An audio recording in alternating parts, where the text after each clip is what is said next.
começando agora o podcast Ler ou Morrer, o podcast para quem ama livros e quer ler o mundo.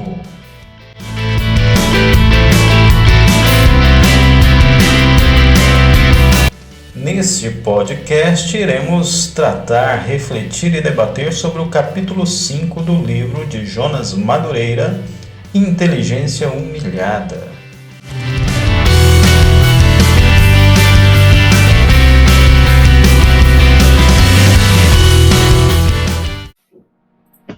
Livros em mãos, vamos abrir lá na Traição do Fernando Maia.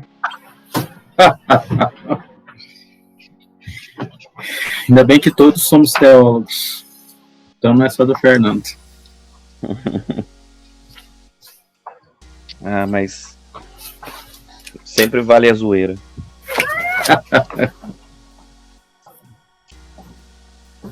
Vamos começar? Tá bom, né? Vamos lá. 14:05.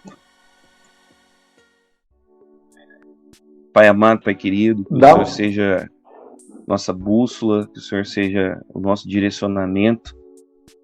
Ilumine, Pai querido, tudo que nós formos dizer hoje, tudo que nós compreendemos, que nós possamos trazer ressignificado mediante a Tua palavra, mediante aquilo que o Senhor quer de nós, que tudo seja de acordo com o Teu querer, que a gente possa tirar o nosso eu, que a gente possa tirar tantos preconceitos que infelizmente nós temos e que são parte de nós, mas que nós possamos ter um coração moldado pela Tua palavra, nós possamos ter um coração moldado pela Tua revelação, Pai. É o que nós pedimos, em nome de Jesus.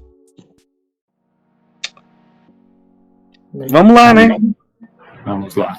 Traição dos teólogos. Começa com a citação da Adélia Prado, Oráculos de Maio. Adão, antes de começar, só assim, poderia dar mais um alô lá no grupo, que eu mesmo fui acompanhando até as 2 horas para ver se alguém dava um alô. Aí o Fernando falou agora, estamos online, mas podia só dar uma reforçada lá e chamar o pessoal. O que vocês acham? Eu tô com o meu celular aqui na live, se alguém puder dar um olá lá, o Fernando Maia, que é o patrono, Hélio, que é à vontade. Vocês não precisam nem pedir, Hélio.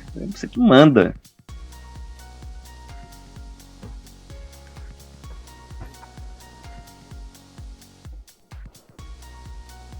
Vai lá, ele fala também alguma coisa lá. Eu geralmente uso outro celular, o que não tá o grupo. Hoje eu dei cair essa bobeira e não loguei aqui no WhatsApp no computador.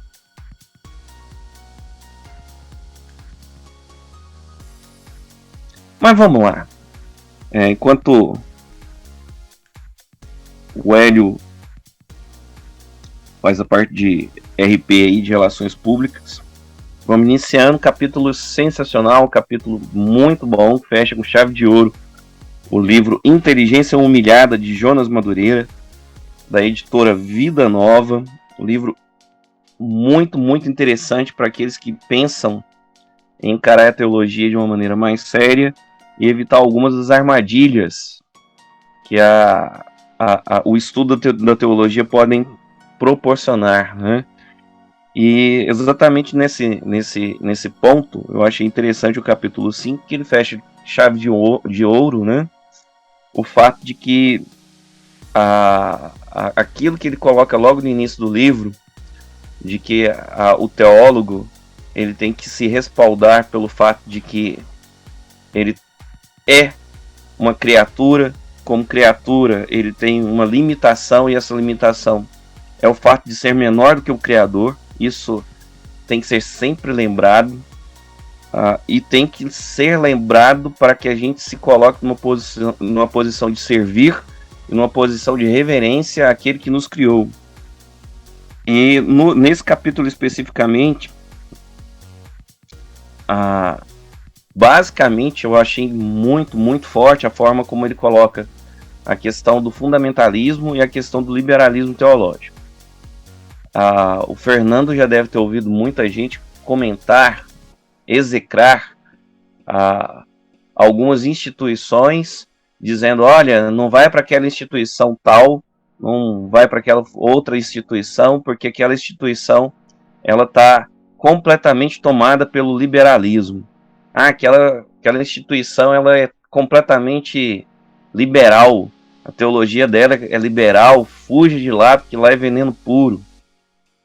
E não examina propriamente o que é o liberalismo teológico, não procura entender o que é esse liberalismo teológico, e não procuram entender também o que é o fundamentalismo teológico, e como que essas duas vertentes, elas são vertentes que fogem da cosmovisão cristã e que essas duas vertentes são nocivas.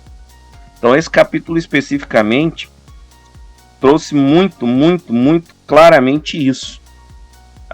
Quando ele inicia falando do teólogo puro e do teólogo orgânico, do intelectual puro do intelectual orgânico, na verdade ele só está desenvolvendo, só está preparando o terreno para aquilo que ele vai trazer para a teologia.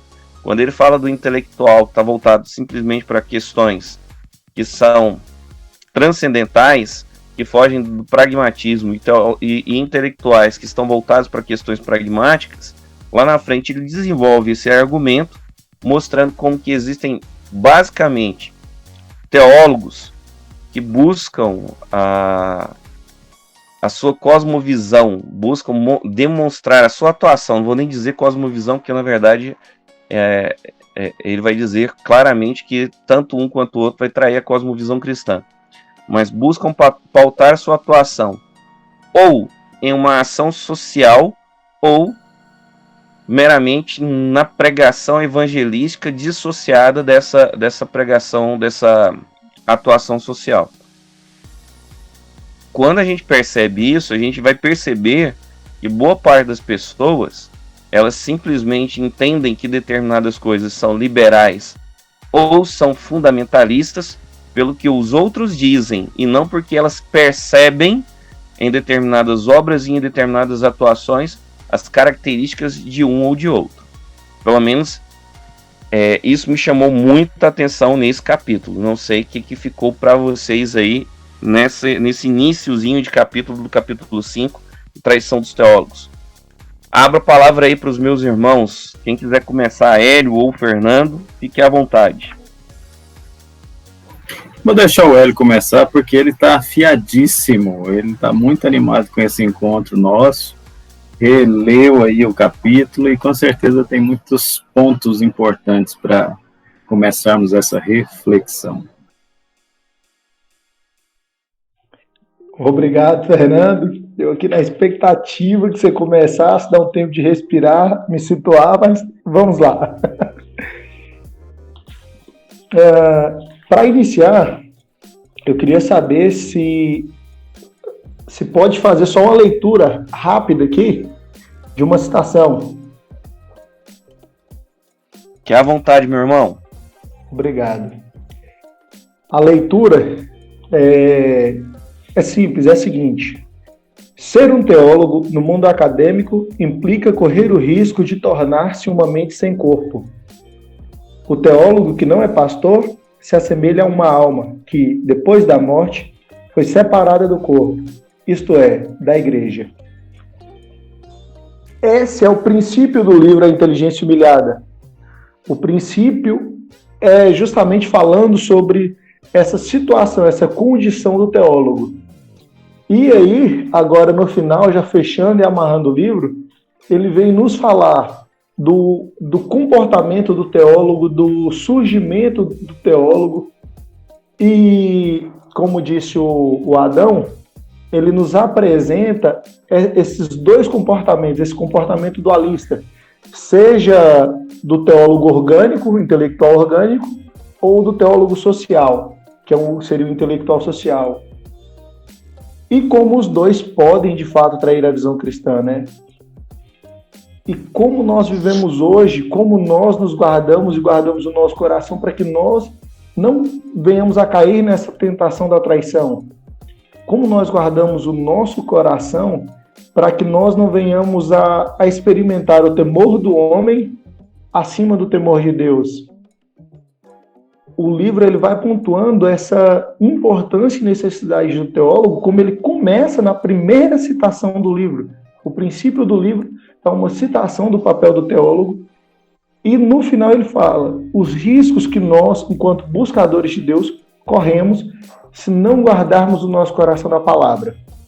E assim é algo que marca e nos chama a atenção, tanto como uma luz de alerta para nós não cairmos, quanto também como uma direção para onde seguirmos. Essa foi a percepção que eu tive nessa releitura. Está conosco aí, né? Na verdade, a nossa querida irmã Luciene. Faça suas primeiras considerações, minha irmã. Como está Goiânia?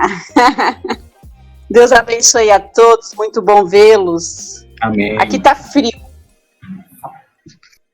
Eu quero ouvir um pouco hoje, porque a última vez eu participei e eu tive a impressão que o moço saiu depois que eu participei.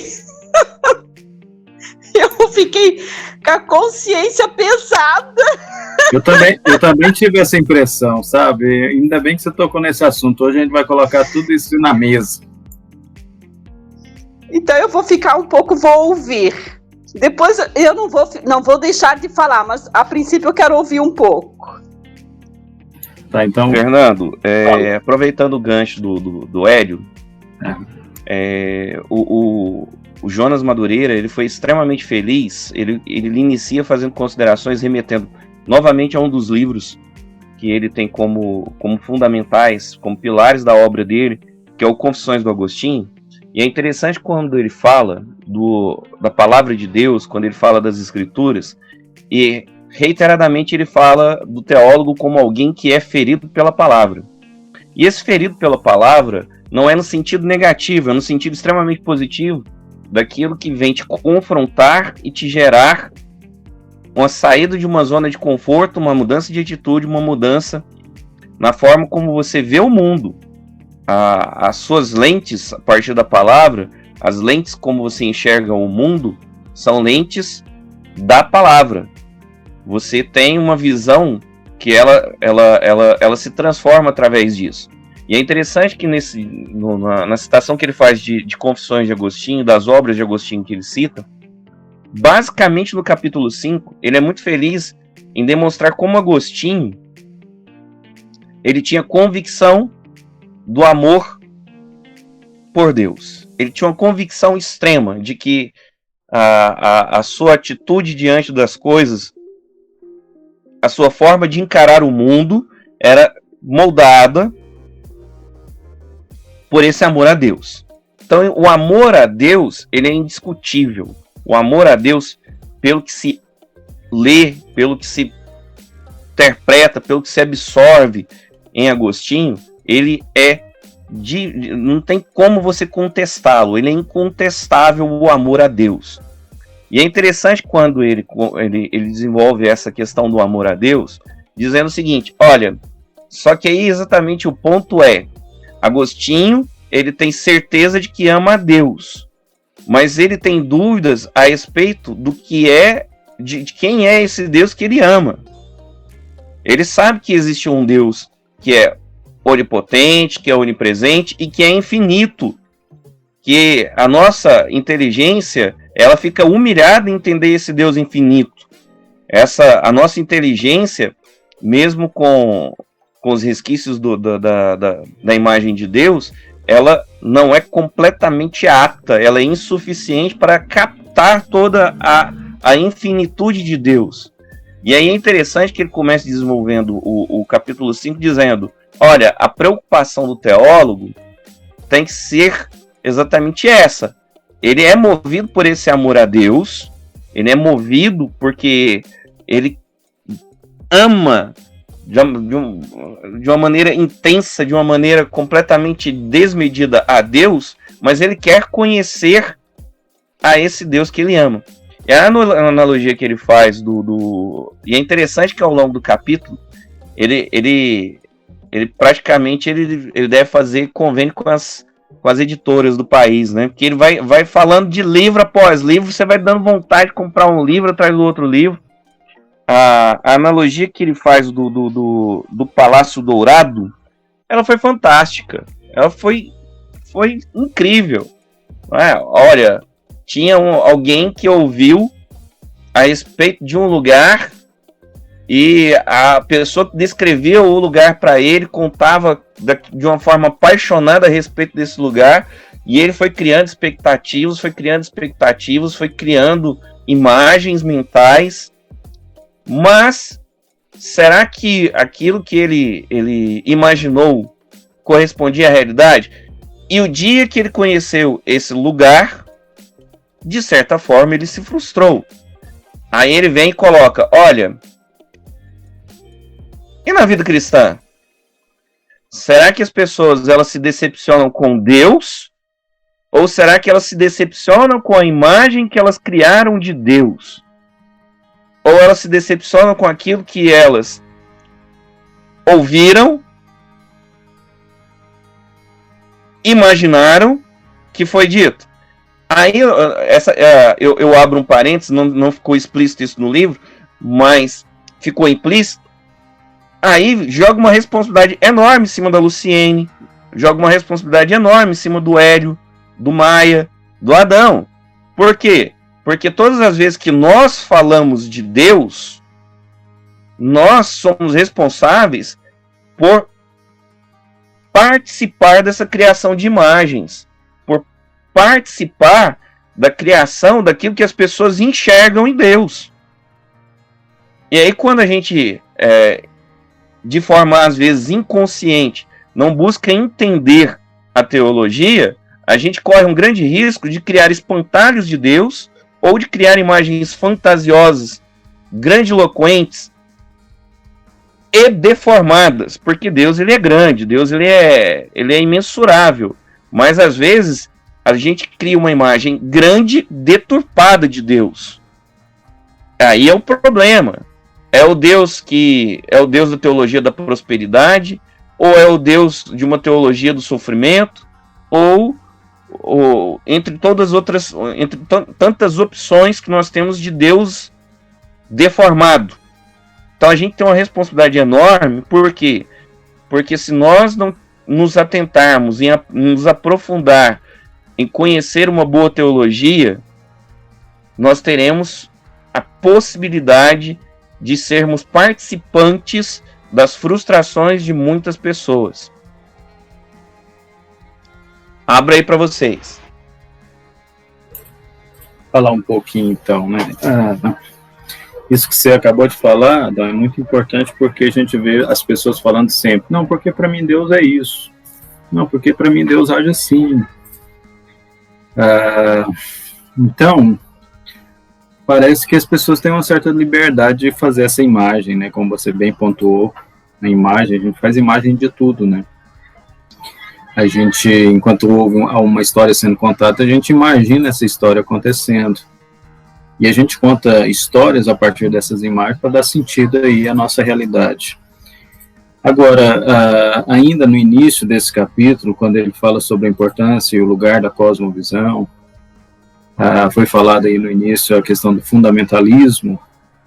É importante a gente pensar que todo ismo, né, toda palavra que se utiliza dessa terminação é perigosa, porque essa terminação aponta para teorias, ideias, ideologias, doutrinas diversas, né? Então, assim, o fundamentalismo, a partir dos teólogos fundamentalistas, esse termo se revestiu aí de vários estigmas. Não significa que a gente tem que abrir mão, né, de tudo que ele significa, a gente só precisa ter cuidado, porque realmente, se pensarmos como cristãos, e cristãos que querem ser bíblicos, nós precisamos dos fundamentos, né? Então, os fundamentalistas são aqueles que dão ênfase nos fundamentos, só que aí o fundamentalismo já é uma polarização muito ferrenha, né, em relação ao conservadorismo, e é lógico que tudo isso remete aí aos protestantes dos Estados Unidos, lá ainda no início do século XX, né, com a ênfase de interpretar as escrituras de forma literal, mas sem ferramentas necessárias para aplicar isso na prática em si. Então, nesse sentido, precisamos sim ter fundamentos. Precisamos, então, construir uma cosmovisão bíblica, uma cosmovisão cristã a partir desses fundamentos. E aí o que ele denuncia, usando aí, né, o Norberto Bobbio, né, no texto dele, Os Intelectuais e o Poder, um filósofo italiano, ele usa, então, essa denúncia para mostrar para nós que, como cristãos, nós precisamos estar atentos a essas polarizações quando a gente pensa em cosmovisão cristã, porque a gente tenta construir uma cosmovisão cristã a partir da prática, e aí, se a gente enfatiza muito o engajamento cultural e social, como no contexto brasileiro nós experimentamos bastante, né, principalmente por causa da missão integral, nós, de certa forma, estamos traindo a essência do Evangelho. Em contrapartida, se a gente ficar defendendo demais a ortodoxia, sem levar em consideração o que significa praticar, né, essa ortodoxia em todas as esferas da vida humana, nós vamos desertar do que realmente é importante para a vida no dia a dia e a partir de uma cosmovisão cristã. Então, todas essas polarizações, seja traição pelo engajamento cultural, seja deserção pela defesa exacerbada aí da ortodoxia, nós estamos, de fato, sendo insubmissos ao que nós encontramos nas Escrituras Sagradas como um todo.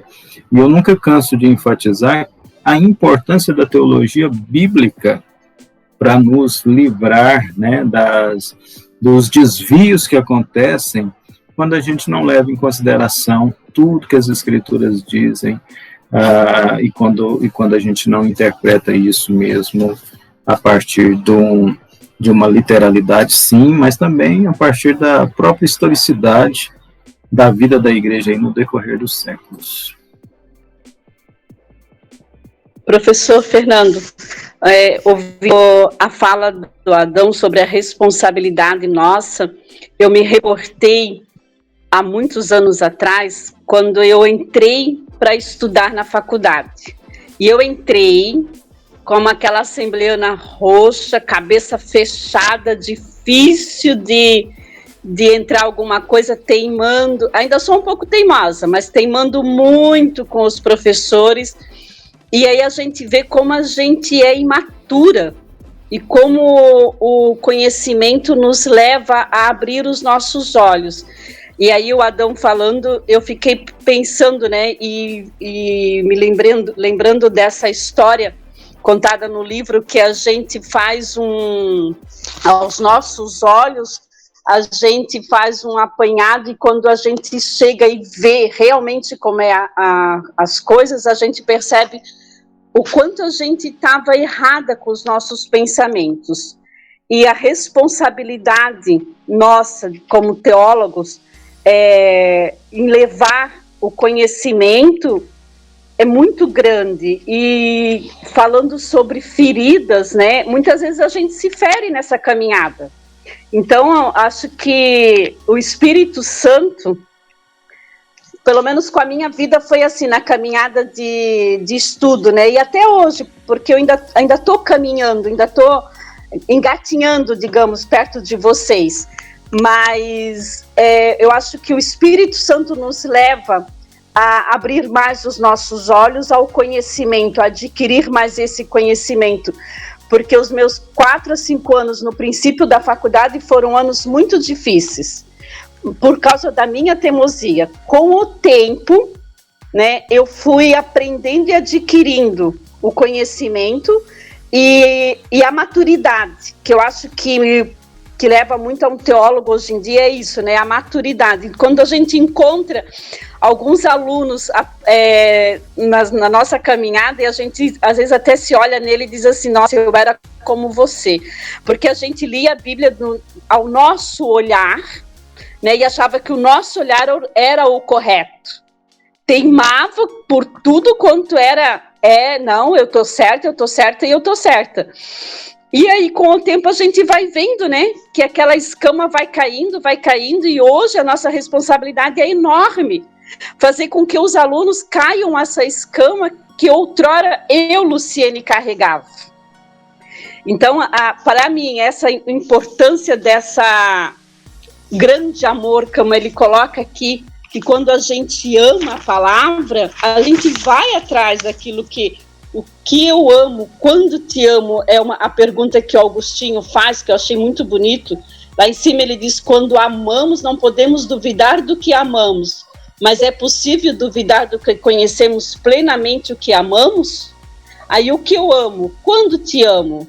Então eu acho que quando você ama, na minha interpretação, tá? A palavra, as escrituras... eu acho inadmissível alguém dizer assim, nossa, por que comprar livro, para que estudar tanto? Porque eu amo a palavra, porque eu quero esse conhecimento, porque eu quero passar isso, e passar de uma maneira que talvez há 15 a 16 anos, quando eu entrei na faculdade, eu não tinha aquele conhecimento, e agora eu quero que os meus alunos amem e tenham o conhecimento que eu tenho. E eu quero que eles tenham um conhecimento melhor, porque o bom discípulo é aquele que supera o professor. Então, por isso que é importante amar esse conhecimento. Fazendo uma amarração entre tanto que a Luciene falou e também o professor Adão, o professor Adão falou sobre nós sermos responsáveis por uma construção de visão. Mas também hoje nós somos responsáveis também por desconstruir certas visões, que é como vai ser falado no livro, né? Muitas pessoas vão chegar no gabinete pastoral e falar assim, eu estou ferido com Deus. E aí você pergunta, você está ferido com Deus ou com a expectativa que você criou sobre Deus? Então, muitas vezes nós vamos ter que desconstruir expectativas para que seja construída uma verdade bíblica, divina, sobre quem Deus de fato é. Porque, como disse também o Fernando, seja para mais ou seja para menos, a pessoa que ama a um Deus que ela criou na cabeça dela, ou uma pessoa que odeia a Deus que ela criou na cabeça dela, de toda forma ela está errada. Porque Deus já deu a própria revelação. Deus já se mostrou a nós, Deus já veio com o testemunho de uma nação, Deus já nos entregou a Bíblia, Deus veio em carne e osso, e ainda assim hoje nós ainda construímos espantalhos ao invés de admirar o Deus real, sabe, essa graça e esse amor, essa ordem e esse juízo, essa plenitude divina. Então, nós, da mesma forma como somos responsáveis por um lado, somos responsáveis por outro. Hoje é muito comum, pelo menos assim com as pessoas que eu convivo, quando você vê alguém que se diz ateu ou ferida com o cristianismo, você percebe que a pessoa ela não tem um problema com Deus ou com acreditar que realmente há um ser superior. Mas há um problema em acreditar no cristianismo que foi apresentado a ela. Há um problema em realmente fazer essa transição da imagem criada com a imagem real. Então essa também é uma grande responsabilidade para todos aqueles que se propõem a estudar e a transmitir esse conhecimento de Deus. Eu sei que o Fernando está morrendo de vontade de falar, mas antes dele falar, aproveitar o que o Hélio disse e só lembrar do seguinte: o grande problema de boa parte hoje das denominações, do que a gente vê do ponto de vista terreno, é que boa parte dos líderes, eles querem ser os detentores da palavra, eles querem ser os intermediários entre Deus e o povo, eles querem ser os novos sacerdotes da nova aliança, pegando aquela roupagem do antigo. E como o Jonas Madureira ele faz uma citação do C.S. Lewis do Cristianismo Puro e Simples, Deus, ele se auto-revela. Deus, ele proporciona a possibilidade de cada um de conhecê-lo. E ao invés de nós querer ser intermediários, a gente tem que ser ponte e instrumento para que as pessoas tenham a capacidade de conhecer a Deus por elas mesmas. E não querer ser dono da verdade e ter isso como um poder para fazer com que as pessoas estejam debaixo da minha mão, debaixo da minha autoridade, me enxergando. Não toqueis no ungido do Senhor, porque sou eu aqui o responsável pela revelação. Me respeita. Muito pelo contrário. A gente tem que ter a consciência de desenvolver em cada um essa capacidade de conhecer e esse desejo. É aquilo que foi dito no capítulo anterior. Um coração desejoso, uma alma desejosa e um coração que tenha capacidade de decidir por Deus. A gente tem que ser instrumento para isso e não utilizar a teologia como uma forma de opressão. Um segundo gancho que eu gostaria de fazer nesse início nosso, início que já está mais para o meio, aliás, né? É como que as nossas igrejas, elas são tendenciosas a ir para os extremos. Ou cair no liberalismo disfarçado, ou cair num fundamentalismo disfarçado, que ninguém aceita ser chamado de liberal. Mas às vezes na prática é. Às vezes é uma igreja tão preocupada com a parte social que esquece da parte de ensino, de... Gente, pelo amor de Deus, às vezes a gente vê algumas igrejas que, principalmente umas churches por aí, né, que estão tão preocupadas em fazer, ganhar almas e fazer trabalho social, que se despreocupam com aquilo que realmente dá base, com aquilo que faz a pessoa firmar, que é exatamente o quê? Conhecimento, conhecer a Deus, se aprofundar no conhecimento de Deus. E ao mesmo tempo eu não posso ter uma igreja que está tão preocupada com a teoria que começa a cair no ritual. Está preocupado em fazer culto, está preocupado em fazer evento, está preocupado com EBD, e não gera o lado social. E infelizmente a gente percebe que as igrejas quase sempre tendem para um dos extremos, mesmo sem perceber e mesmo tendo uma raiva mojeriza dos termos, dos rótulos de fundamentalista ou de liberal. Mas o fato é esse. Outra questão é que ao longo do capítulo 5, a gente vai observar como são citados vários teólogos, e a gente percebe como que as pessoas, elas são tendenciosas a simplesmente se amarrarem àquilo que as pessoas falam sobre esses teólogos. Me falaram que Karl Barth é o cara é o Satã na Terra. Me falaram que ele é o anticristo que veio e o povo não reconheceu. Só alguns mais espirituais que viram isso. E não conhecem que houve o quê? Que houve uma fase onde ele era liberal, onde ele se desvinculou desse liberalismo. Tanto é que quando ele escreve a obra dele sobre a carta aos Romanos, já é uma reação ao liberalismo, mas algumas coisas ficaram. E aqui no capítulo 5, particularmente, ele é citado como aquele que traça uma distinção entre a palavra de Deus como escritura e a palavra de Deus encarnada em Jesus Cristo. E aí é interessante que é feita essa menção, mostrando claramente como que isso tem uma sutil consequência na interpretação. Quando ele fala sobre, olha, existem 3 níveis de revelação. Revelação máxima, Jesus Cristo, palavra encarnada. Temos o testemunho direto para os apóstolos, e temos uma segunda camada daqueles que ouviram. Aí Madureira, ele fala, olha, toma cuidado, porque você já viu o que isso significa?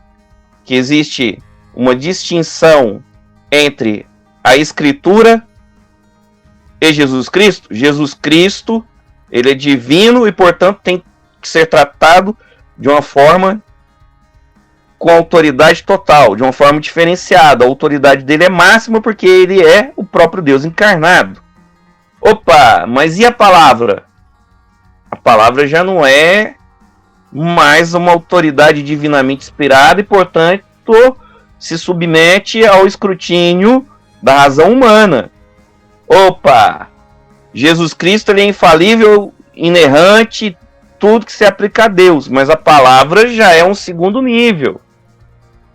Mas é interessante que se você só se apega a isso, não vai se apegar a tudo que ele fez no combate ao liberalismo. Olha um detalhezinho. E boa parte das pessoas acabam se amarrando a detalhes, a alguns fatos, algumas facetas. Não vou falar detalhes, porque às vezes não são detalhes. Isso é uma coisa importante, não é meramente o detalhe. Mas a determinadas facetas e esquecem tudo que é bom, né? Você joga a água da bacia, a água suja da bacia junto com o bebê fora. Tem jeito. Então a gente tem que tomar muito cuidado com isso e ter cuidado em absorver as coisas boas na construção de uma boa teologia, numa teologia equilibrada.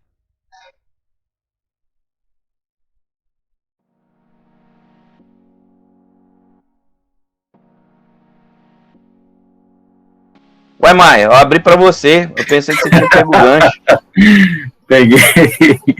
Peguei, mas é tanta coisa pra falar, né, que você fica assim, e agora, José? Assim, é interessante, né? Enquanto você estava falando, eu estou pensando aqui, olha só, a história da igreja é essa história de pessoas que tentam se aproximar de Deus a partir do próprio Deus, isto é, a partir da sua palavra, né? E aí você falando do Karl Barth aí, que vale lembrar, é considerado o maior teólogo do século XX, mesmo tendo as suas dificuldades, os seus problemas, porque ninguém é perfeito, né? E às vezes a gente rejeita reflexões, né, de teólogos como ele, por exemplo, né, já que a gente está citando, sem pensar que a jornada dele é benéfica para nós, inclusive nos pontos negativos, né? Por quê? Porque a gente aprende.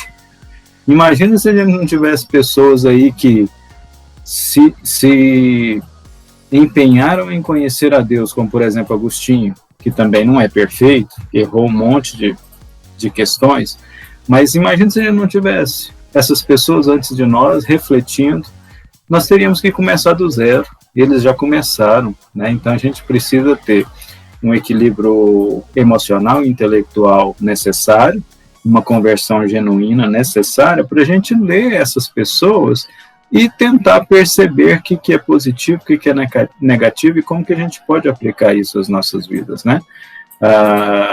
Você falou no início aí, o Fernando, que eu vou falar aqui, mas eu sei que o Fernando tá doidinho para falar. Não estou doidinho para falar, não. A minha inteligência está humilhada diante de tantas questões que são levantadas no texto, né? E a gente precisa realmente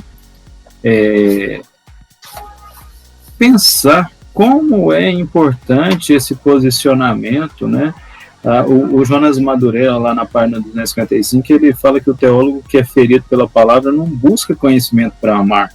Ele ama e por isso ele busca conhecimento. E foi exatamente o que o Luciano falou, né? É porque a gente ama que a gente quer entender, que a gente quer compreender, né? E pensar teologicamente, ser teólogo, já que todos são teólogos, é exatamente compreender como que a gente tem que viver a vida diante de Deus e dos homens, e isso aos moldes de Deus, não aos meus próprios moldes. E a gente precisa do outro, a gente precisa da história da igreja, a gente precisa dos teólogos que vieram antes da gente, a gente precisa entender, e você pontuou, Adão, que muitas pessoas não dão a palavra para o outro, né? Eles querem ter a palavra. E olha só, quando a gente prega, quando a gente ensina, quando a gente discipula, a gente faz isso tudo não é para ter proeminência, não, é para que o outro fale, para que o outro tenha a sua palavra, mas a palavra do outro não é a palavra dele, é a palavra de Deus. Por quê? Porque o discipulado mostrou que a primazia sempre deve ser as escrituras sagradas interpretadas de forma correta, né? Isso é humilhação, isso é inteligência humilhada, reconhecendo que a gente não tem resposta para tudo, mas nós temos todas as respostas necessárias nas escrituras sagradas. Deixa eu fazer uma pergunta para os teólogos presentes. A gente ama, a gente quer aprender, a gente quer passar esse conhecimento. E por que tanta crítica? Principalmente assim, vou falar pelo lado da mulher, né? Porque não que não tem, eu sei que tem muitas mulheres e mulheres boas ensinando. Mas por que a crítica é tão pesada em cima de nós mulheres? Porque assim, parece que é muito mais fácil, entre aspas, tá? Um teólogo homem do que, vamos ver a irmã fulana de tal, nunca disse a teóloga. Ou é isso, é aquilo. Eu queria saber o porquê que é tão difícil ser aceito. Vocês podem me responder? Todo mundo ficou calado, hein? Eu não sei se o Adão quer responder. Assim, eu acho que eu não falei besteira, falei? Não falou não. É uma boa percepção. Eu vou ser sincero com vocês, não é machismo da minha parte, tá? Ixi, ó, quando o Fernando fala assim, já lá vem bomba, né? Eu tenho certas dificuldades com, vamos pensar, um livro escrito por uma mulher. Não é por ser mulher, né? Eu tenho certas dificuldades no sentido assim. O que eu penso primeiramente? Não é a questão dela ser mulher, mas a questão é quais influências nós temos na história da igreja contemporânea que são positivas de fato, mulheres que são exemplos de fato, exemplos no sentido de profundo conhecimento da palavra, submissão aos ensinos bíblicos e com ênfase no discipulado de outras mulheres. Eu vou ser sincero para vocês, eu fiquei admirado e positivamente, fiquei feliz com o texto da Tish, né, que é o livro do próximo mês, que é o Ordinário, né, como é que é o nome lá, Liturgia do Ordinário. Então, assim, eu fiquei tão feliz de ouvir, de ver as palavras dela, porque quando eu falei ouvir, porque você lê o livro, você está ouvindo a voz dela, né, é desse jeito. E como ela tem uma raiz anglicana, só aí já diz tudo, né? Assim, eu estou falando no sentido de que nós, como igreja no Brasil, nossa história dentro do Brasil é uma história muito recente, de 100 e poucos anos, onde a grande maioria dessa história foi marcada pelo pentecostalismo, e eu não falo isso de forma negativa, falo no sentido de que nós não tivemos, no contexto brasileiro, outras, vou dizer assim, profundas experiências com outras expressões cristãs, né, com outras heranças cristãs a partir da Reforma Protestante. Então a gente tem algo formado na nossa mente que a mulher cristã, ela tem aquele padrão, aquela forma de pensar. E a gente foi bombardeado por teologias, né, muito maléficas no Brasil, a partir da década de 1990, por exemplo, Valnice Milhomens, né, Neuza Itioca. Então, são essas mulheres, hoje, que seriam, por exemplo, referências. Eu tenho certas dificuldades por causa do tipo de ensino que elas transmitem. E aí, quem são os discípulos, as discípulas dessas mulheres no contexto brasileiro, né? Você tem lá o pessoal da Batista da Lagoinha, as mulheres, né? Então, toda essa expressão eu tenho certa dificuldade. Aí, quando você lê, por exemplo, as palavras da Tish lá, você vê assim, como ela teve um bom fundamento bíblico, uma percepção das práticas litúrgicas e como isso forma a vida cotidiana. Então, assim, eu fico feliz nesse sentido. Agora, voltando ao que você falou, Luciene, eu acho assim, as mulheres, cristãs no contexto brasileiro precisam enfatizar a importância do estudo teológico, algo sólido, algo bíblico, algo que é materializado e interpretado para a prática, e não necessariamente uma imagem de uma mulher cristã que não leva em consideração, por exemplo, a própria sociedade ao seu redor, a importância de ser referência não somente para as mulheres da igreja, mas para as mulheres que não estão na igreja. Então, eu acho que sim, é uma jornada longa, e aí eu peço a ajuda de vocês. Eu sei que eu posso ter falado muita coisa que vocês não concordam, mas assim, quem seria hoje, eu faço essa pergunta porque realmente eu não sei responder, quem seria hoje mulheres que são líderes na igreja do Brasil, que seriam referências de fato? E isso, eu falando isso, eu estou lembrando de uma situação que eu vi. Eu estava assistindo o Faustão, eu assisto o Faustão. Eu estava assistindo o Faustão há alguns anos atrás, e estava lá o padre, qual que é aquele padre bonitão lá, o galã, o nome dele? Padre Fábio de Mello? O padre Fábio de Mello e a Ludmila Feber. E a Ludmila Feber, querendo ou não, é referencial para as mulheres, talvez foi ainda mais nessa época, né? Um pouco mais atrás dos anos que nós estamos vivendo agora. Ele falou, o Faustão fazia as perguntas, ela não sabia o que responder. Ela não tinha fundamento para responder. Não tinha base. Não falava nada com nada. O Fábio de Mello lá, tudo que o Faustão perguntava, tudo que o Faustão perguntava, ele respondia de forma coerente. Primeiro porque um padre tem que estudar para ser padre, né? Ele passa pela história, pela filosofia, pela teologia, quer dizer, ele tem aí praticamente 10 anos de estudo, então ele não vai falar besteira, salvo, né, com as devidas ressalvas aí em relação a essas besteiras. Ele teve que ajudar a Ludmila. E olha só, a Ludmila é um referencial. E ela não tinha... Não, eu tô falando assim de forma bem geral, sabe? Ela foi mais do que é hoje, mas ainda é referencial para muitas mulheres, principalmente por causa da história de vida dela, né? Das dificuldades dela.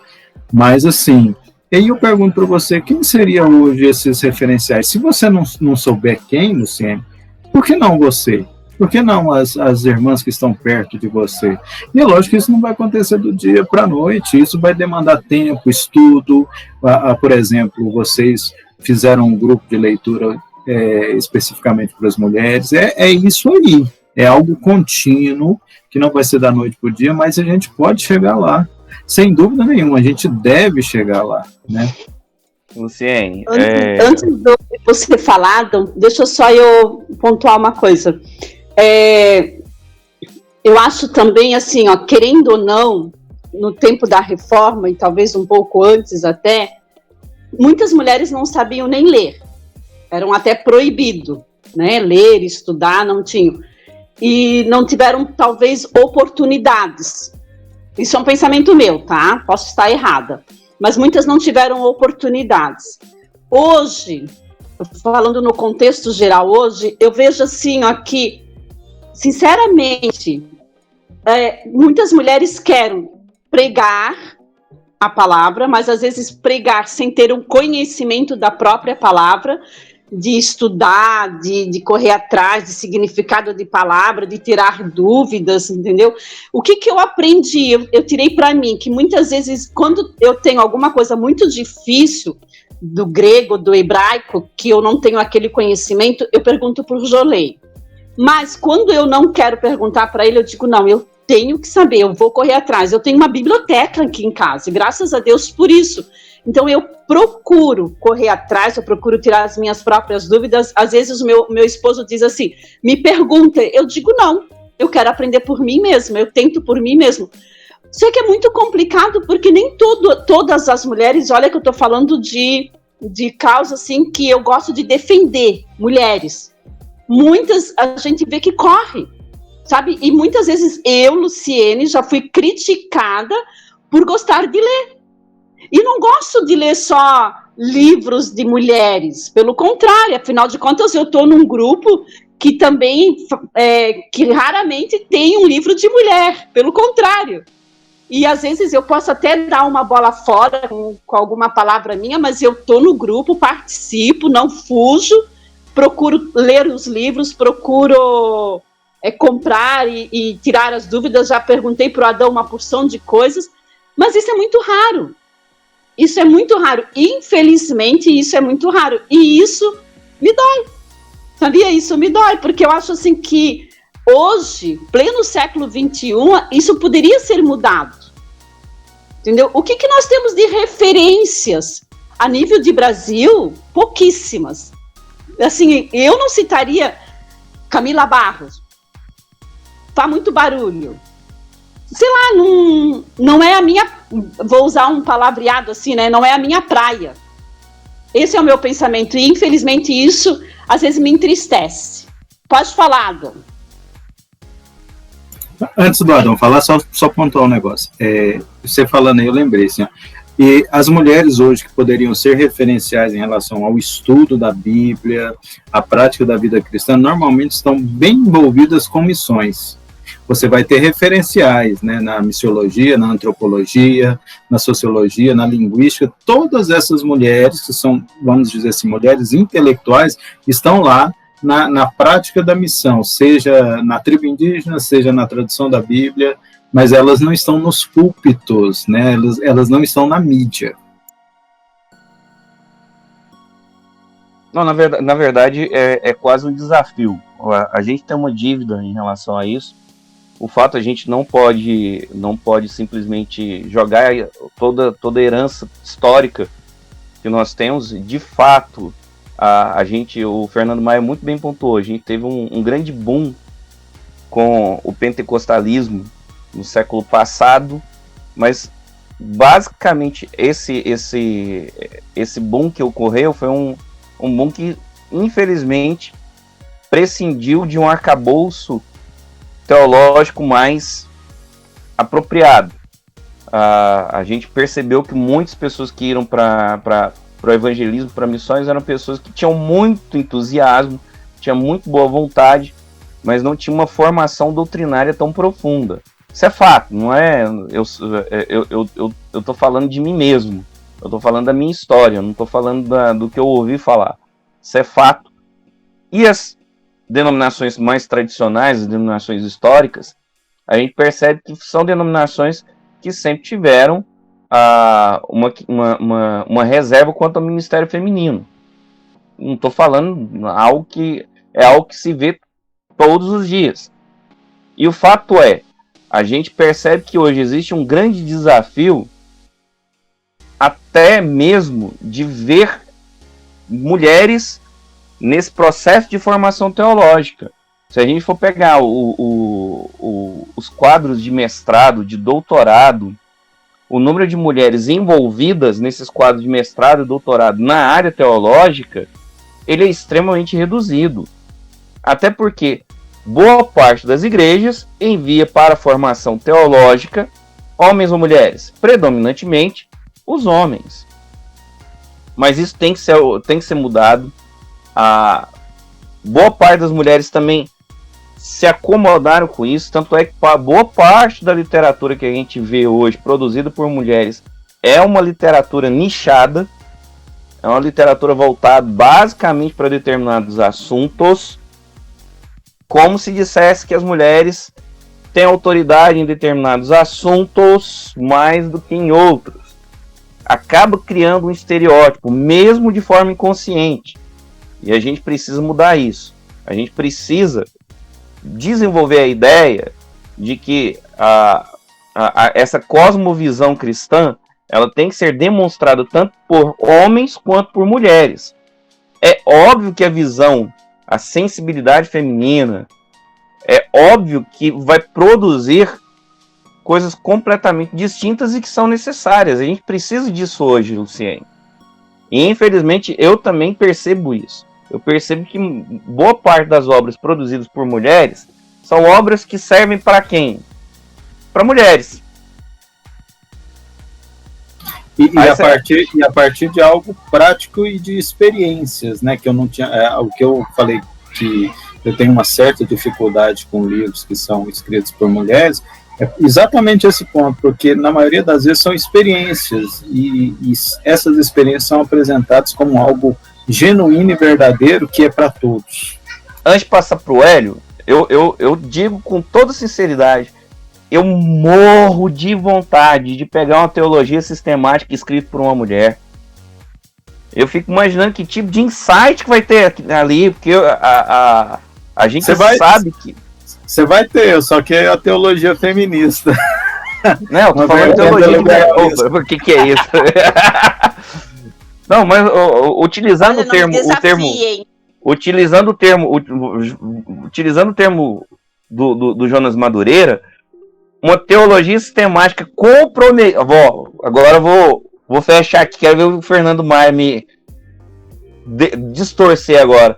Queria ver uma teologia sistemática comprometida com a cosmovisão cristã séria escrita por uma mulher. Aí eu morro de vontade de ver isso. Vai lá, Hélio. Então, depois de dois gigantes falarem, a gente fica assim... A gente sempre vai voltar no tema, eu fico até com a inteligência humilhada. Mas vamos lá. Eu fiz aqui uma pesquisa na internet sobre uma passagem, que é aquela passagem onde, em 1 Coríntios, capítulo 14, do versículo 34 ao 36. Só que a primeira frase, né? Porque as mulheres estejam caladas nas igrejas.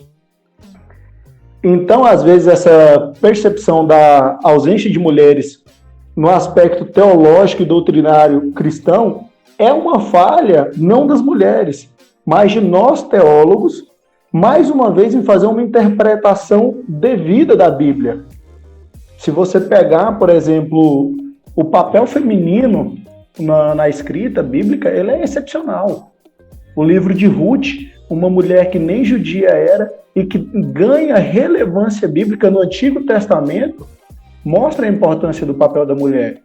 O fato de Cristo ter se revelado primeiro às mulheres nos dá um sinal da mensagem da mulher ser transmitida.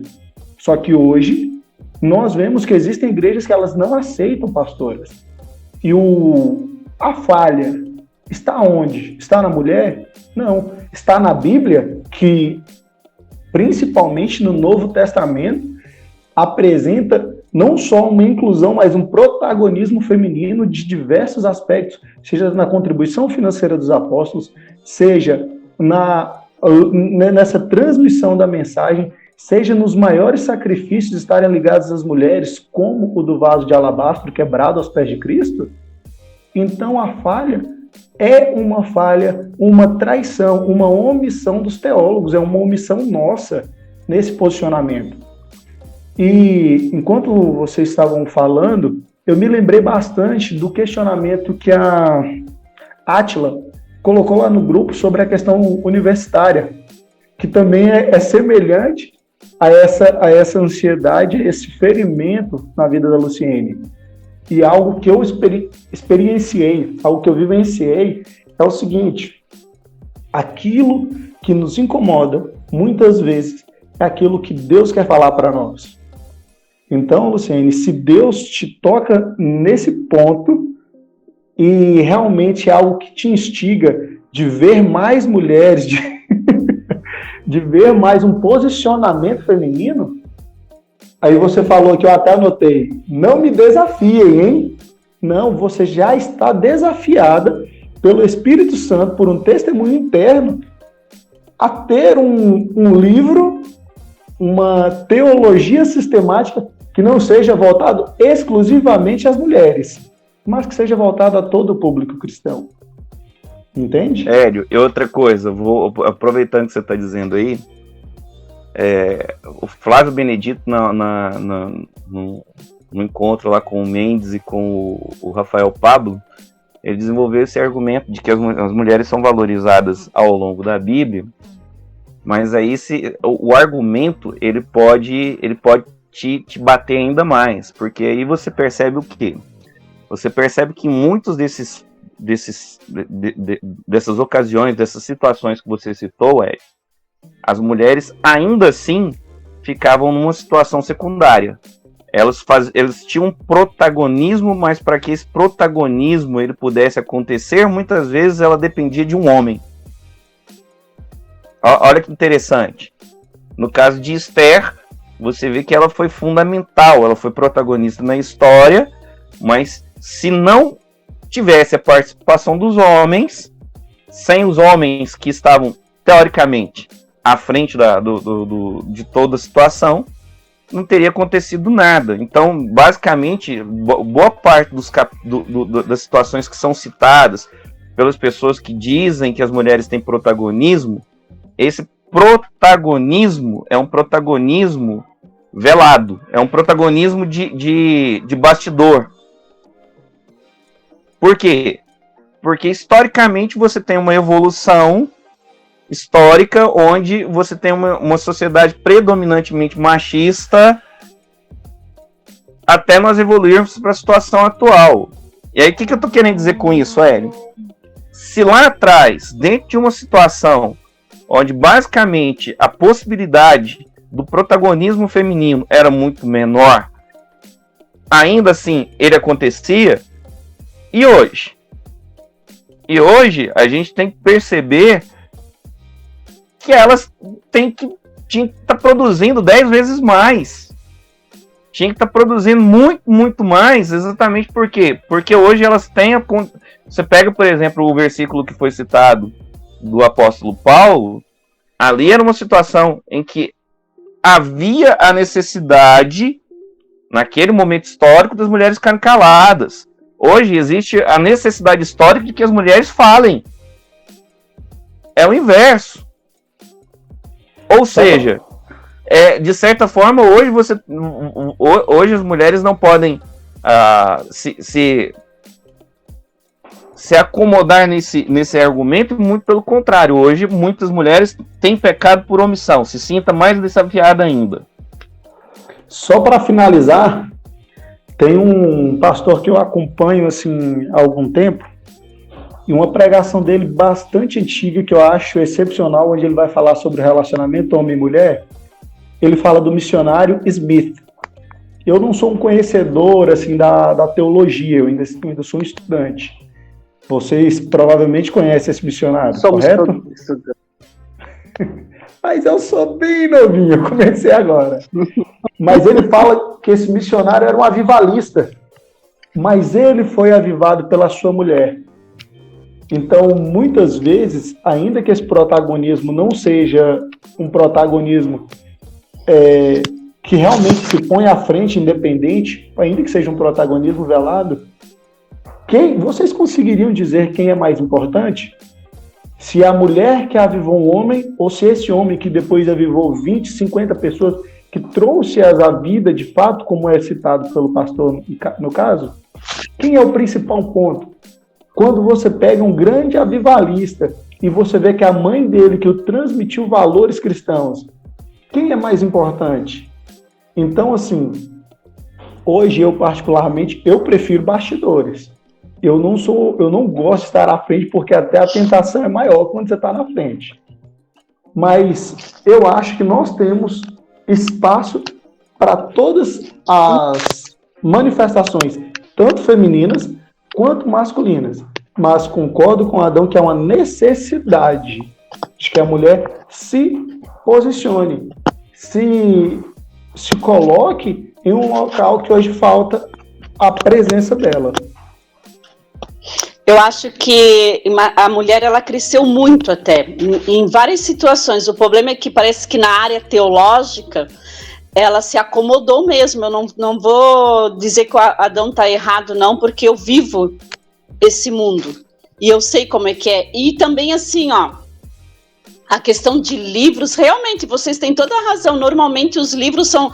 Agora pegou uma temática do feminismo, só fala mais sobre o feminismo, e são pouquíssimos. Eu tenho aqui, dá para contar no dedo, os livros que eu tenho que é sobre estudo, que é algumas mulheres escreveram. Na maioria da parte é em relação a filhos, em relação à família, em relação à casa e submissão. Meu Deus, eu não sei por que cargas d'água, a mulherada gosta tanto de falar de submissão, como se fosse a coisa mais difícil do mundo, entendeu? Mas gostam de falar nisso. E eu acho que, né, eu gostaria de ter muito mais mulheres, vou me colocar, porque eu gosto de mim e eu sei da minha capacidade, então eu gostaria que tivesse muitas mulheres como eu, um pouco atrevida, porque às vezes eu acho que eu sou bem atrevida, sabe? O Adão sabe, eu acho que eu sou bem atrevida. E quando eu coloco uma coisa na cabeça, eu faço. Se não foi da primeira vez, eu vou na segunda, mas eu não desisto, eu persisto. E eu gostaria de mais mulheres como eu. Perfeito. Adão, vai lá. Obrigado. Agora eu pergunto para vocês, quando você pega um escrito feminino que trata somente do feminismo, ele parte de uma cosmovisão, que é o que o livro vai nos apresentar logo à frente, secularista ou uma cosmovisão bíblica cristã? Quando nós chegamos a uma discussão como essa, e nós vemos que há posicionamentos tão à parte, tão distantes um do outro nessas questões, há uma influência secularista da nossa cosmovisão ou não? Eu terminei de ler um livro esses dias atrás sobre feminilidade, que eu particularmente gostei muito. Ela fez os dois posicionamentos. Fez uma comparação, feminismo e sobre o feminismo na Bíblia. Foi muito bom, gostei muito mesmo, super recomendei. Esse livro eu gostei muito. É isso aí. Na verdade, pegando o gancho do Hélio, indo lá, eu já tô indo para a página do 272 fazer um apanhado rápido para a gente começar a ir para o fim. A gente tem a questão da cosmovisão. Lá na 272 ele fala que tem basicamente 4 perguntas básicas que as cosmovisões vão tentar responder. O que sou? Onde estou? O que está errado? Qual é a solução? E aí a gente vai ver algumas cosmovisões, como a cosmovisão do cientificismo, que tenta enquadrar tudo dentro de algumas premissas relacionadas à ciência, mesmo que muitas vezes essas premissas fujam da possibilidade de prova científica. É interessante a forma como ele expõe, porque ele deixa muito claro que, às vezes, alguns posicionamentos que são defendidos não porque a pessoa tem prova daquilo que ela está lendo, ouvindo, mas simplesmente porque com o coração ela já aderiu àquele conjunto de ideias, e aí ele se torna como um torcedor de um time de futebol. Então, se alguma coisa vai contra aquela posição, aí virou inimigo. Num momento que a gente vive uma polarização tão grande, é interessante observar como que essas questões das cosmovisões elas são tratadas. Isso não ficou claro no livro do Jonas Madureira, porque ele foi escrito antes da eleição do nosso querido amigo Bolsonaro, né, do presidente eleito pelo Fernando Maia, e mais alguns milhões de pessoas, inclusive eu. E por Mas mim o também. fato é, a gente hoje vive um ambiente de polarização extrema, onde a dualidade e o dualismo estão extremamente presentes. E a gente tem que tomar muito cuidado quando a gente expõe a nossa cosmovisão cristã, para a gente não cair no dualismo. Não sei se vocês perceberam isso ao longo da leitura de vocês, mas eu fui lendo e fui pensando, poxa, caramba, meu Deus, como que isso reflete o nosso momento atual? Porque se você se posiciona como cristão, você automaticamente, muitas vezes, encontra uma barreira na pessoa que está te ouvindo. Você fala assim, eu sou cristão. O pessoal automaticamente já fecha totalmente a possibilidade de te ouvir, porque ela já está completamente tomada por argumentos secularistas, cientificistas. Já do outro lado, já nós cristãos, a gente não percebe, mas muitas vezes a gente não tem essa cosmovisão tão arraigada em nós, de modo que a cosmovisão secularista ou cientificista não permeie a nossa cosmovisão. O que é complicado, porque no final das contas, basicamente o Jonas Madureira vai dizer o seguinte: ou você vai ler as lentes, vai ler o mundo com as lentes da cosmovisão cristã, ou você vai ler o mundo sem essas lentes, não tem meio termo, não é? Então a gente tem que tomar muito cuidado com isso, e o Hélio pontuou muito bem. Às vezes as pessoas não percebem como têm sido tomados por pontos, por argumentos que são completamente seculares ou cientificistas. No caso do feminismo, do marxismo, de um monte de ismo que tem por aí, como que isso vem para, de certa forma, tirar o foco daquilo que realmente é importante, fazer cair as lentes. E aí nós nos tornamos parte do rol dos traidores, parte do rol aí dos que abandonaram a cosmovisão cristã. Ué, mas o Fernando Maia caiu a linha? Não, tô aqui, ué. Vocês ficam conversando aí, eu tô só ouvindo. Você tá muito quieto, professor. Você não é tô assim. Você. Eu tô aqui pensando no que vocês estão falando. Eu achei que ele já tinha dormido já. Eu pensei que ele ia abrir a câmera. Se a câmera abrisse sem querer, ia pegar ele babando. Não. Deixa eu só pontuar. Mulheres. Só tem eu hoje. Só você hoje, só você que está representando. Deixa eu só pontuar um negócio que não sei se a gente já passou da hora, mas eu acho que vale a pena pontuar. A nossa dificuldade, né, voltando à questão das pastoras, né, das mulheres, essas coisas assim. Acho que o nosso maior problema, e aí eu acho que vale a pena a gente pontuar que talvez no semestre que vem ou no outro semestre a gente pode ler esse livro, né, O Universo ao Lado, né, do site lá. Então, assim, qual que é a nossa dificuldade? Tem gente que quer o título, né? Qual que é a estrutura que a gente encontra nas escrituras sagradas do que é a igreja de verdade, qual a função das pessoas? Você tem dons ministeriais. Esses dons ministeriais são distribuídos, né, pelo Espírito Santo sem levar em consideração o gênero. Então você vai ter pastora, dom ministerial. Agora, quando a gente pensa em título, o que a Escritura mostra para nós de título? Mostra que existe um título, né, que também é uma função dentro desses dons ministeriais, por exemplo, pastor, bispo, presbítero. Quando a Bíblia pontua a questão dessa função, né, titular, por assim dizer, são homens. Agora, nós temos os dons ministeriais aí, que são aplicados a todas as pessoas. Então, a nossa maior dificuldade é que a gente criou uma estrutura, essa estrutura precisa de um líder, e todo mundo quer ser líder, todo mundo quer estar lá na frente, todo mundo quer, tem alguma coisa para falar e quer falar alguma coisa. E muitas vezes, como a própria Luciene falou, sem preparo teológico. Então, esse é o problema. Tem gente querendo ser o que não é. Então, a mulher tem o seu papel fundamental na igreja. Sempre foi assim, desde os tempos de Jesus. É só ler o texto bíblico, só ler as narrativas, só ler Atos, você vai ver lá a mulher fazendo seu papel assim, de forma tão excelente que passa vergonha nos homens. Agora, a gente vive num mundo que a gente quer um título. Eu quero ser pastora, eu quero ser pastor. Esse é o problema. A gente não está aqui para carregar um crachazinho, entendeu?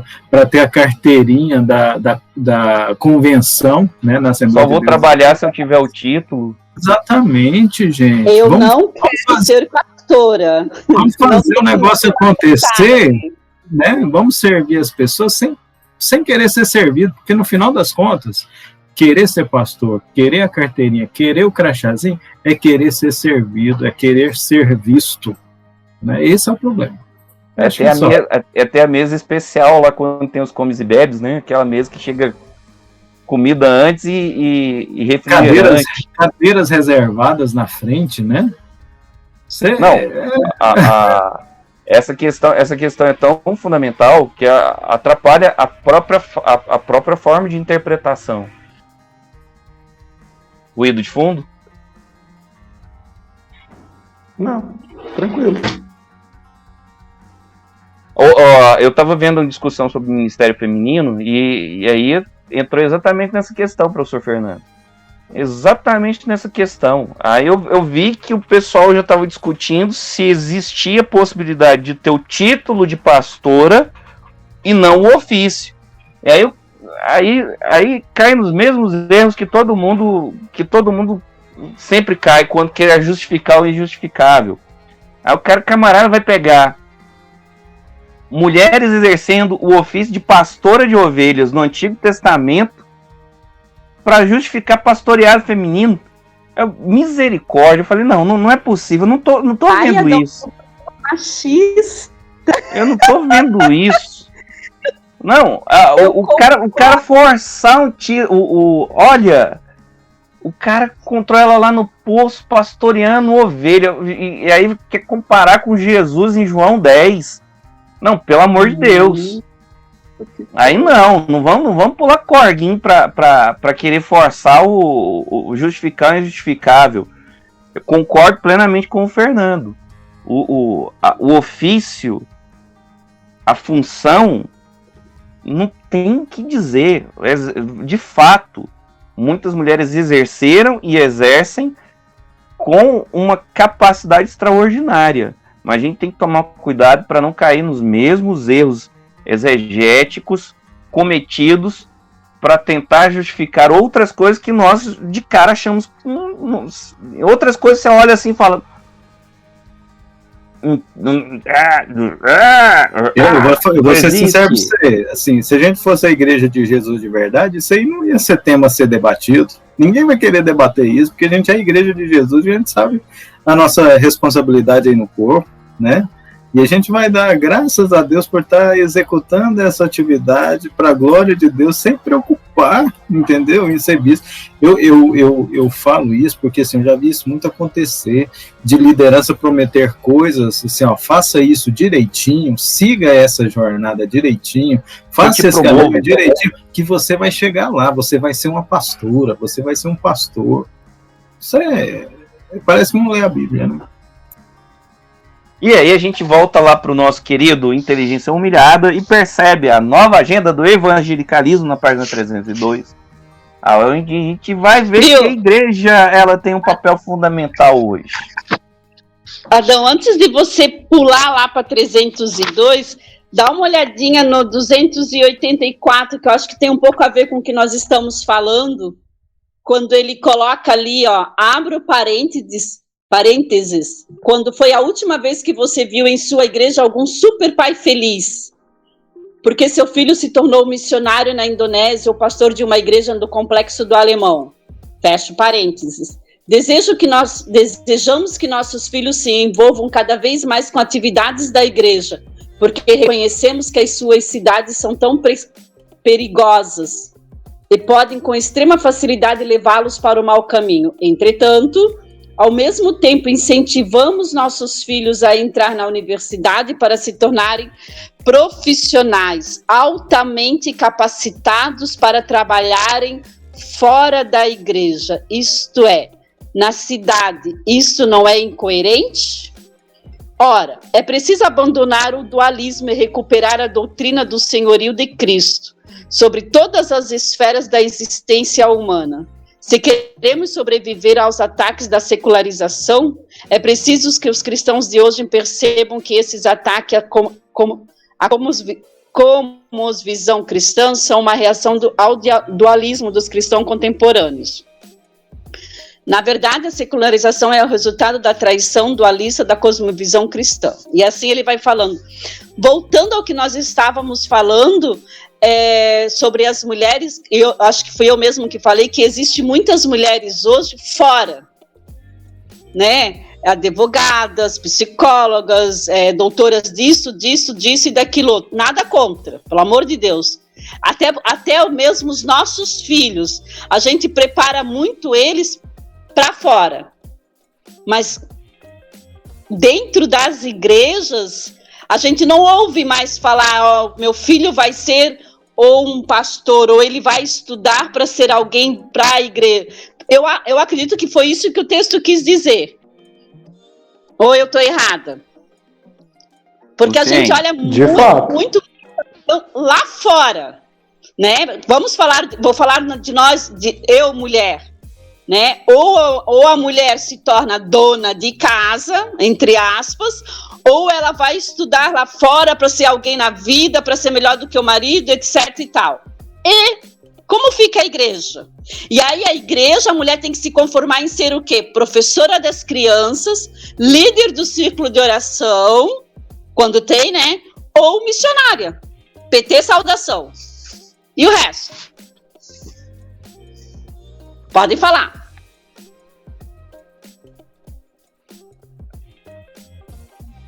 Adão, não dá para ouvir seu áudio. Você falou aí, eu não sei, mas parece que não saiu aqui, não. Não é porque eu fiquei sem palavras.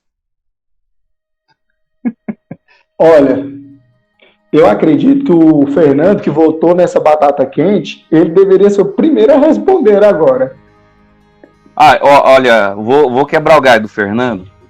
Eu outro dia estava lendo uma carta do Adoniran Judson, né? Quando ele pede a esposa dele em casamento pro pai, né? Pro sogro. Aí ele fala assim: tenho de pedir agora se o senhor pode consentir que sua filha parta no próximo mês de maio para nunca mais vê-la neste mundo, se está disposto a deixá-la viajar para longe e se subjugar aos rigores e sofrimento de uma vida missionária. Se pode concordar que ela seja exposta aos perigos do mar, à influência fatal dos climas do sul da Índia e a toda espécie de falta de material, pressão, degradação, insulto, perseguição e possivelmente uma morte violenta. Consentiria com tudo isto por causa daquele que deixou seu lar celestial e morreu por ela e pelo Senhor e pelas almas mortais que perecem? Faria tudo isto por causa da glória de Deus? Concorda com a ida de sua filha na esperança de logo encontrar-se com ela no mundo da glória, com a coroa de justiça, abrilhantada com as aclamações de louvor que se levantarão para o Salvador dela e dos pagãos salvos das dores e misérias eternas por intermédio dela? Então, eu acho que tudo no seu tempo. Hoje, a gente tem que perguntar: olha, pai, você está diante de uma situação onde boa parte do mundo, 99%, vai para o inferno. E você tem a chance de conduzir a sua filha em um caminho diferente. Antigamente o caminho seria o quê? Seria que ela fosse simplesmente, eu não vou dizer simplesmente, que ela atuasse em algumas áreas fundamentais da igreja, como a educação de crianças. Mas hoje a gente precisa de teólogas, num aspecto muito mais amplo. E eu preciso que o Senhor encaminhe essa mulher nesse caminho. Nós precisamos de mulheres hoje falando de teologia. Nós precisamos hoje de mulheres que estejam dispostas a muitas vezes morrer socialmente estudando, afundando a cara nos livros. Estamos precisando de mulheres que muitas vezes serão chamadas de loucas pelo mundo porque estão se dedicando à teologia, que é uma área eminentemente masculina. Mas nós precisamos dessa visão feminina aí na igreja hoje. Então, basicamente, de novo, nós precisamos de mulheres que sejam desafiadas e que estejam aceitando esse desafio. E esse desafio tem que partir, inclusive, dos pais. Não é? Que não adianta nós falarmos isso e agirmos e a nossa atitude ser de uma forma diferente. Eu falo isso, mas eu não estimulo uma filha que eu tenho. Não é?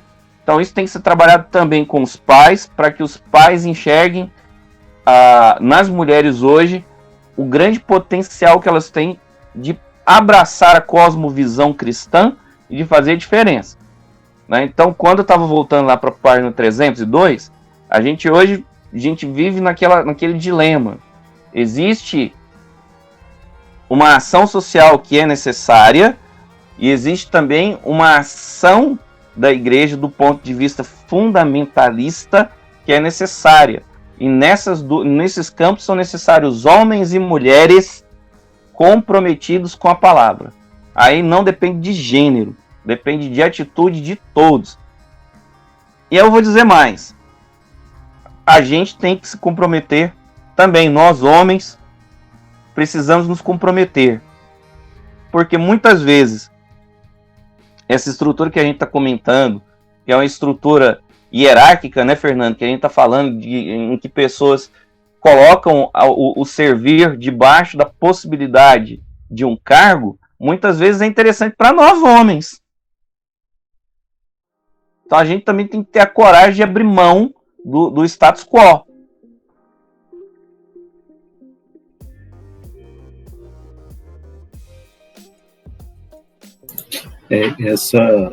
É muito perigoso isso aí que você acabou de falar, porque a gente mantém uma estrutura porque é do nosso interesse. Então nós temos interesses, né? E muitas vezes eles são ocultos. Então, olha só, né? Uma coisa é você ter interesse oculto, ou vamos dizer assim, uma coisa é o ser humano ter interesse oculto lá no mundo político, lá fora. Agora, isso é inadmissível dentro da Igreja de Jesus, né? Não existe interesse oculto, não existe interesse em manter a sua posição, em dominar as pessoas, em manter as pessoas na ignorância, né? Então, isso aí não é a Igreja de Jesus. Pessoas precisam ser convertidas de fato. Por isso que a igreja precisa sempre considerar a sua liderança, porque eles precisam ser aqueles que são referenciais em todas as coisas. E a gente tem essa percepção, não é para derrubar ninguém, mas é porque a gente ama as pessoas, porque o líder, antes de tudo, é filho do Senhor, é ovelha também, que precisa ser cuidado, precisa ser exortado quando falha. Isso é a Igreja de Jesus, né? A gente tem essa mentalidade que as pessoas são intocáveis. Na Igreja de Jesus, todas precisam ser tocadas, né? Não tem ninguém intocável. Fernando, eu vou abrir para nós terminarmos, que a gente já estourou o tempo. A gente tem que tomar muito cuidado também com aquilo que aparentemente é bonito, com aquilo que aparentemente se reveste de boa intenção. Eu achei interessante que o Jonas Madureira, ele cita um livro, eu até separei ele aqui, Em Seus Passos, o que faria Jesus, né? Ele diz que do ponto de vista do evangelho social e do liberalismo... Eu tenho esse livro, é muito bom. Pois é, aí o Jonas ele fala o seguinte, olha, a gente muita gente não percebeu, mas na divulgação, na disseminação do liberalismo e de um evangelho mais voltado para o social, mais do que escritos acadêmicos, o maior propulsor foi exatamente esse livro, que é um livro que enfatiza muito o quê? A ação social, a ação em prol do outro, o amor, de maneira simples, e de certa forma... ele está ali escamoteando a necessidade de aprofundamento teológico, a necessidade de você se desenvolver em doutrina bíblica, a necessidade, não é nem necessidade, é um fato de que quando você se depara com uma leitura atenta e minuciosa das Escrituras, você vai se deparar muitas vezes com textos que são difíceis. Você vai se deparar muitas vezes com textos que são problemáticos mesmo. Não existe essa de que são os teólogos que complicam. Não. Muitas vezes você vai ler a Bíblia e você vai encontrar algumas passagens que você vai querer arrancar o cabelo e falar, poxa, mas isso aqui tá meio... Isso aqui parece que não condiz com isso, não bate com o todo. E é interessante que nós temos que ter essa capacidade de enxergar muitas vezes os espinhos. De falar, olha, esse livro aqui é muito bom, mas você não pode ficar simplesmente nisso aqui. Você não pode ficar simplesmente na ação de ajudar os outros, na ação de demonstração de amor, mas além de você ter uma ação de demonstrar amor, de ajudar o outro, né, você precisa também de ter uma ação no sentido de gerar crescimento em graça e conhecimento. Uma coisa não pode ser desvinculada da outra. E ele até coloca as duas vertentes, né? A vertente que coloca o social junto com a questão doutrinária, como se fossem duas asas de um pássaro ou de um avião, e aqueles que colocam uma com proeminência em relação à outra, e cita o Stott, E interessante isso, né? Às vezes, quando você está no meio de uma discussão, a pessoa não aceita nada que você está falando. Aí você fala, mas você sabia que tal pessoa defende esse ponto de vista? Aí a pessoa já, opa, peraí, deixa então, agora eu vou te ouvir. Né? Então a gente tem que tomar muito cuidado com isso, com o fato de que muitas pessoas vão nos procurar e vão falar assim, Fernando Maia, me indica um livro ali. E às vezes a gente tem que ter essa capacidade de indicar, mas mostrando também os espinhos e mostrando a necessidade de aprofundamento em determinadas coisas que aquele livro não proporciona. E mostrar que muitas vezes o que aparentemente é muito bonito não é completamente razoável. Então, se você fala do evangelho social, é lindo. Almas sendo ajudadas, pessoas sendo socorridas. Mas adianta socorrer essa pessoa e ela ir para o inferno?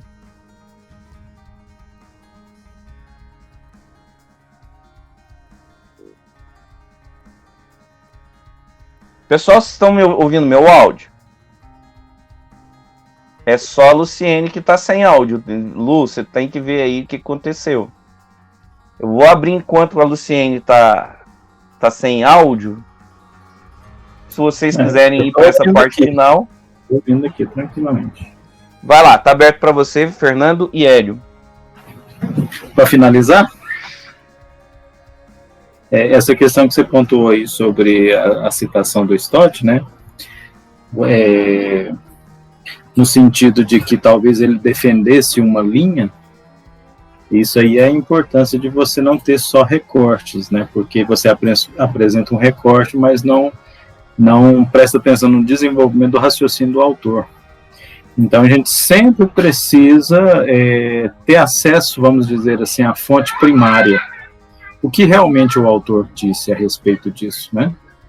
Então, em relação ao evangelho social, dentro do contexto brasileiro, o representante mais próximo disso, então, seria a missão integral.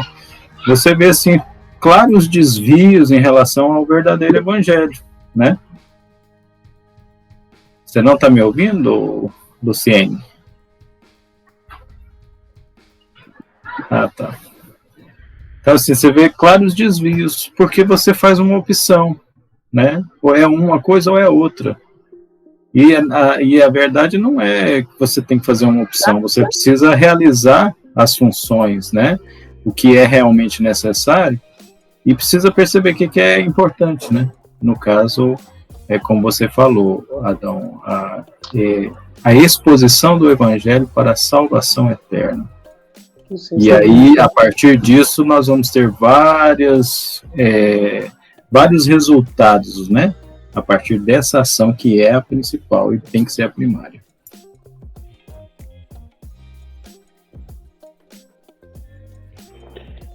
Eu acho vários conhecimentos válidos, né, no livro do Jonas, mas como é uma consideração final, gostaria de relembrar algo que ele fala durante a sua escrita, né, durante o livro, que é que todo labor teológico deve findar em oração.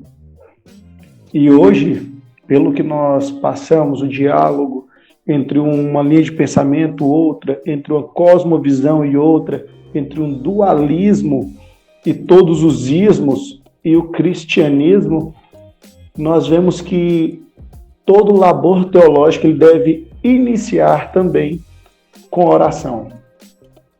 O livro ele é excepcional. Em minha primeira leitura, eu fiquei mais perdido do que um cego em tiroteio.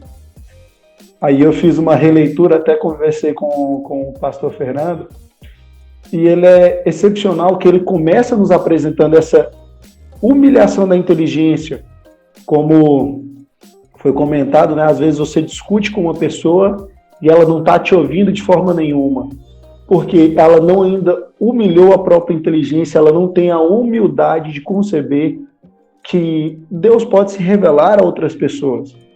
E nós vamos debater, e olha que eu sou um amante do debate, nós vamos debater para colocar a nossa ideia e não para compreender o ponto de vista do próximo.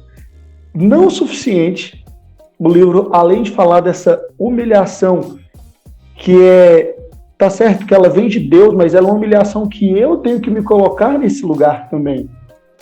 Deus se mostra como Criador e eu percebo que sou uma criatura pela revelação do Espírito Santo. E ele fala, então, o que acontece com quem não tem essa humilhação, que é o conhecimento na desgraça. Aquele que tolo é cego da sua tolice.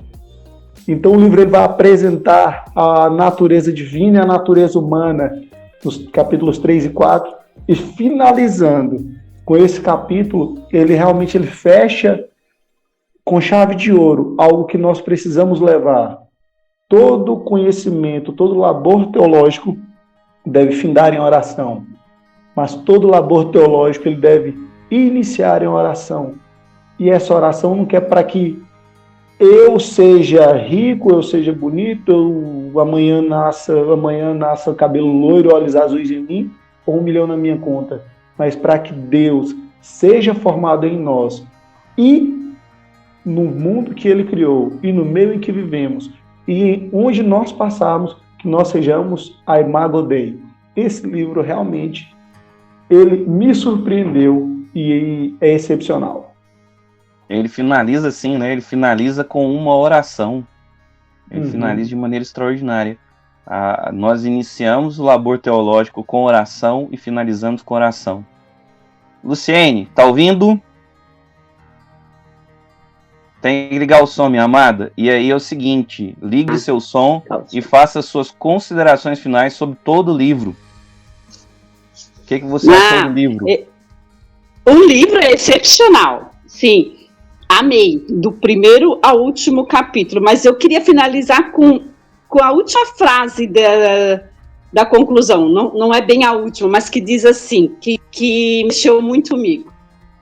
Quero saber quem eu sou, meu Deus, mas não segundo o meu ponto de vista, conforme a tua palavra, ensina-me a te conhecer como tu queres ser conhecido. E só assim saberei realmente quem sou eu. Para mim, isso ele terminou com chave de ouro. Muito bom, Adão. Para variar, mais um bom livro. Parabéns pela escolha. E eu digo mais, Hélio, não vale uma releitura. Ele tem que ser lido pelo menos umas 5 vezes aí para a gente conseguir extrair tudo. É um hall de livros muito interessantes que ele cita ao longo de toda a obra. Dá para você se divertir durante muito tempo pegando todas aquelas referências bibliográficas para estudar. Eu já tenho algumas delas porque me deu vontade de reler. E quando ele cita, a forma como ele cita, ele te traz alguns insights que te faz querer ler a obra de novo mesmo. Diga, Lu. Eu quero ler o Augustinho, porque ele cita muito Augustinho. Eu li algumas coisas, mas assim, a maneira como ele citou faz a gente se apaixonar pelos 9 livros, né? A Confissões de Augustinho, assim, nossa, 9 não, são 10. Eu diria que antes dele você pode até pegar um livro do J.K. Smith, Na Estrada com Agostinho, você vai gostar muito. Eu já ouvi falar, eu não tenho esse, mas vou marcar, Na Estrada com Agostinho. Leremos um livro dele no 2º semestre, do J.K. Indicação do nosso curador, Fernando Maia. Gente, eu queria agradecer, sou a única mulher hoje, mas eu queria agradecer por vocês abrilhantarem a minha ideia, abrilhantarem a me ajudarem no meu conteúdo, abrilhantarem a minha mente. E é sempre bom estar com vocês. Eu não sei se o Hélio também é de Goiânia, mas então eu estou com saudade de Goiânia. Eu queria dar um pulo em Goiânia até passar o frio daqui, ficar aí até começar o verão novamente daqui e voltar para aí. Mas assim, nossa, muito bom. Eu acho que eu consegui participar de quase todos os capítulos do livro. Então, assim, para mim foi muito bom. Que venha o próximo. Deus abençoe vocês. Antes de desligar, os os líderes, o Adão, o Fernando, poderiam tirar um print e mandar lá no grupo para a gente postar um feriadão aí de proveito no WhatsApp, no status das redes.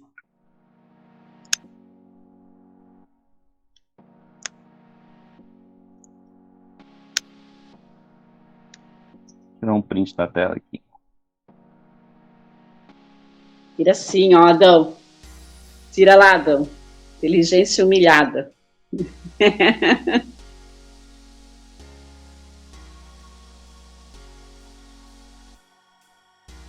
O print não tá funcionando, o que foi? Meu print screen da tela. Tira, professor. Vai lá, Fernando. Vou pegar o meu também. Isso.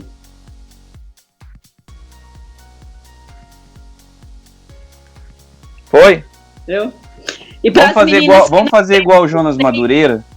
A gente iniciou com oração, eu iniciei orando e o Hélio hoje encerra orando.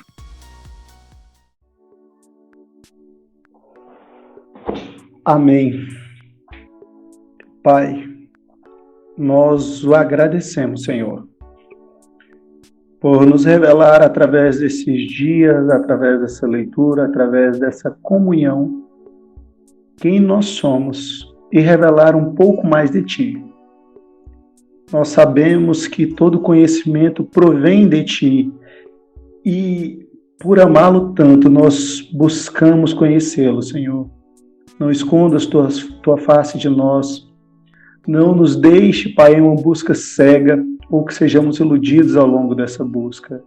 Mas guia-nos, ser nosso farol, ser o fogo que queima em nosso coração e nos faz buscá-lo cada vez mais.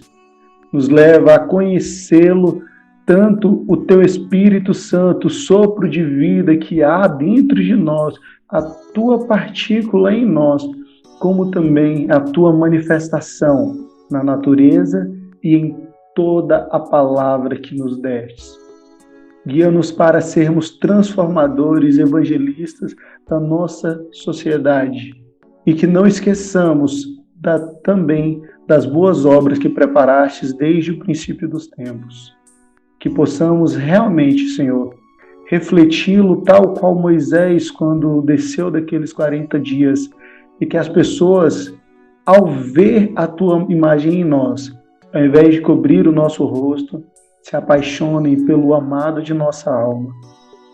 Amamos, devotamos esse tempo a Ti e buscamos cada dia mais, Senhor. Ser conosco e com todos que amamos. Amém.